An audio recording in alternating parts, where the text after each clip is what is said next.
Dr. Pomeranz, forget the ruble and Ukraine for just a second. What is the state right now of the actual Russian economy?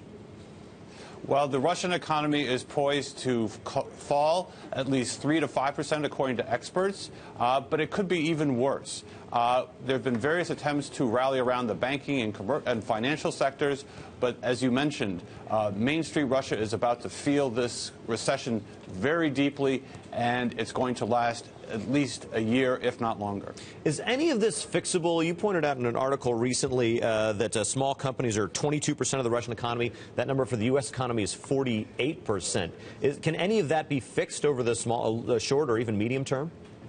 No, it can't. There has been various attempts by President Putin, at least in his recent speeches, to support the small and medium-sized enterprises in Russia. Unfortunately, that is the sector that is most compromised and is most subject to corruption. And if he can't eliminate the corruption that surrounds the small and medium-sized enterprises, then they're not going to grow. Throw in the fact that interest rates are still at 15% and they can't get any credit. And no, small business is not going to be the engine of growth in Russia.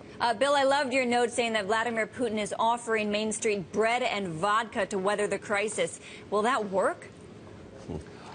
It could work in the short term. Clearly, he's trying to make sure that the staples of the Russian economy, and by that I'm referring to bread, wheat, and the price of vodka remains low so that the level of dissatisfaction doesn't rise. There have been yet more attempts this weekend to make sure that the price of vodka remains low.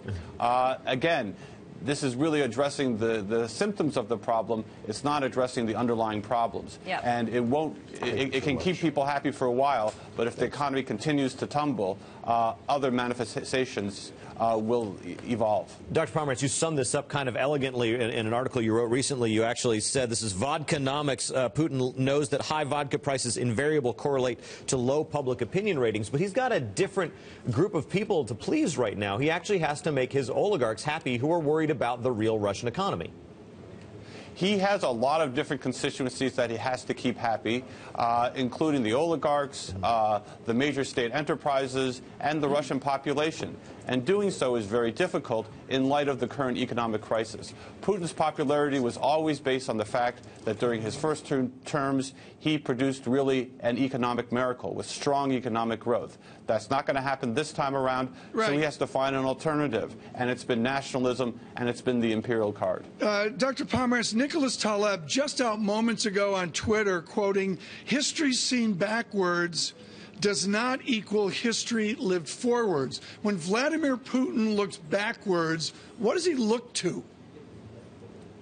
Well, Vladimir Putin essentially is cherry-picking different parts of Russian history and trying to take them up to date. And the problem with that is that the Soviet experience was so severe and so strong that you really can't go back and pick out 18th century maps, which Putin has done, and somehow apply them to the 21st century.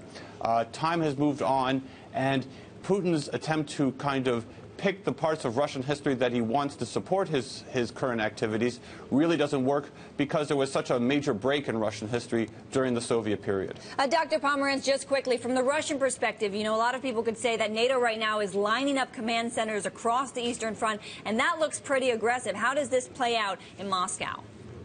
Well, I think Putin has already accused NATO of being in Ukraine and orchestrating the response to the current offensive by the rebels. So I think Putin will continue to blame NATO, to say that NATO is more engaged than it really is.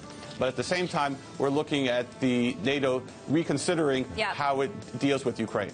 All right, Bill, thank you so much. Bill Pomeranz joining us there from the Kennan Institute. We appreciate your time.